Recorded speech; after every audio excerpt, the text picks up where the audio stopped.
IPOB has banned me from coming to IGBOLAND, told me to prepare to die. IGBOKWE cries out. The following is an open letter from the Lagos-based politician who was born in Inewi. Open letter to the Inspector General of Police, the commander of the IRT, Igbo governors, senators, HORs, ministers, members of the House of Assembly, and other leaders and stakeholders in Igbo land. A mother chicken, a mother chicken says she is crying out to the world that a kite stole her chick, not because she can do anything to retrieve the stolen sibling, but to let the world hear her voice. I am sure most of us would have seen the continuous threat to my life and the life of those who do not agree with the philosophy of IPOB and ESN bandits on Biafra agitation via armed struggle. Today they're getting bolder, threatening, bullying, killing, destroying and decimating the economy of IGBOLAND. Today the bandits in IGBOLAND say they have banned me from coming into IGBOLAND. The latest threat is that I should prepare to die. This is unacceptable in the 21st century. The audacity! This is unacceptable in the 21st century. You are literally what? Minister for Plumbing and Pipes in Lagos, and in the 21st century they are part of Lagos. Should they be looking like that in the 21st century? That's what I thought.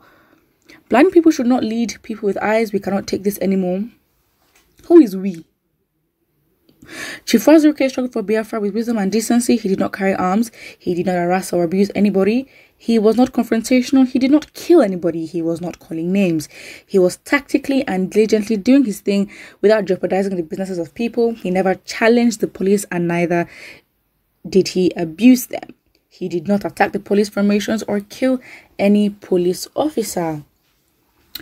Chief Wazirike is still alive today, and do I hear him speak? And he always speak with grace and honor. He did not hurt anybody. Today Nnamdi Kanu is in the saddle and hell has been let loose. Threats everywhere, confusion everywhere, deaths and destruction everywhere. No disrespect to Wazirike, but you can say what you want about Nnamdi Kanu. Personally, I don't agree with the way he does things sometimes. But we're looking at effectiveness. We're looking at challenge. Has anyone challenged the government as much as Nnamdi Kanu has done, especially when it comes to the movement of Biafra? I mean, of course, we know that Ojukwu, of course, led. I mean, apart from him, because he's the first. He's like the print of, the Biafran agitation. Of course, the confidence, the boldness, the audaciousness. You know what I mean? To establish a Biafran nation. But apart from him, who else has challenged? Because see, that's the thing. That is the thing. Because if you're going for something and you're against something, and what you're against doesn't see you as a threat, what you're against doesn't feel challenged, what you're against doesn't, then how effective are you? Because for the fact that the government runs helter-skelter and uses resources that he claims not to have in other more important situations, for them to use those resources just to pin down and put down a group, and specifically a man, it says all it needs to say. It just shows that Nnamdi Kanu is more effective. Listen, you can't say that the ESN is out here killing. That's not true. That is not true, because we know with Nigeria's history, political history, thugs and basically thugs have been used by the government and used and dumped by the government every single time to achieve different aims when it comes to, let's say, for lack of a better word, beef or quarrels with other politicians or with other parties, or elections. Elections are what we know them, to use thugs for. But then thugs are just an accessible tool of, of society that the government uses to achieve all the aims that they want to achieve, especially when they do not want such to be specifically pinned or easily directed to the actual culprit. So, are you saying that such in this case will not be used to,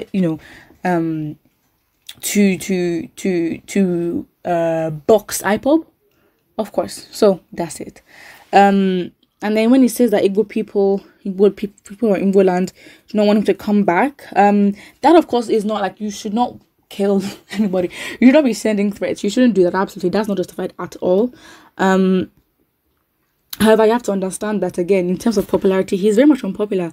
He's very much unpopular in the southeast, because he just says some things that it's just Igbo people in general. Let's even leave Biafra, IPOB out of this. Igbos in general if you look at the comment section on things that he says, his opinions, except it's on his own personal page, but generally it's not good. He's not popular. He's not liked. Because he just says some things that are just so strong in terms of, it's so clear that you're against your own people. It's a different thing when you have enemies, fine. But then when from your own town or from your own tribe, you have people working against you, of course they're gonna feel away, and that in a way just justifies the way people feel about him. That's it. And now, of course, see, this has gotten the most comments. It is so active, and most of those comments are just against him. He's just not liked. I think at this point, maybe he's taking Desmond Elliot's position in IGBOLAND, because if you mention his name, like if he just breathes, he's getting trolled. You know what I mean? Not that you should troll people, but that's what is going on. Someone says, John, look, IGBOKWE, you are indirectly applying for police escorts and guards. You are a criminal. You have banished yourself before the public. Igbo youths hate your name, not just only you. Anyone that answers that name is in danger. With the way I've noticed how much people from the southeast hate you. Wow, you took sides to buy favor against your own people instead of helping them to get government's attention. Carry your cross, my dear IGBOKWE. Instead of an elderly man that will gather the youth together and give them words of encouragement and wisdom, but all they're after is talking anyhow on social media, and forget that his generation is eager to do worse. Wow, I'm from Plateau, but this dog called IGBOKWE should die with his big mouth. Snitch. Wow. So I don't even know what to say. Like, IGBOKWE needs to go do something. I don't know, because now it's not just Igbos. Now someone says I'm from Plateau State and I don't like you. And it was very much graphic statement. So that's it. Someone says, you have not started. You would die with your evil conscience in Lagos and also be buried in Lagos Fulani blood. Oof. I mean, I'm reading, these are very much intense comments and very much graphic. I mean, for me personally, but there's so much more here that I cannot even read. There are almost 400 comments on this. It is a lot. Wow. That is bad. That is bad. If anything, he's disowned. I think that's the more appropriate word. I don't again who can ban anyone, but he's very much been disowned from his community and the Igbo community, and that is just sad. I do not know what he can do to redeem himself. He seems irredeemable right now. And I don't even think he cares. I just think he just wants to go back home, but I don't think he can. Yeah, put what you think about this and don't forget to like and subscribe.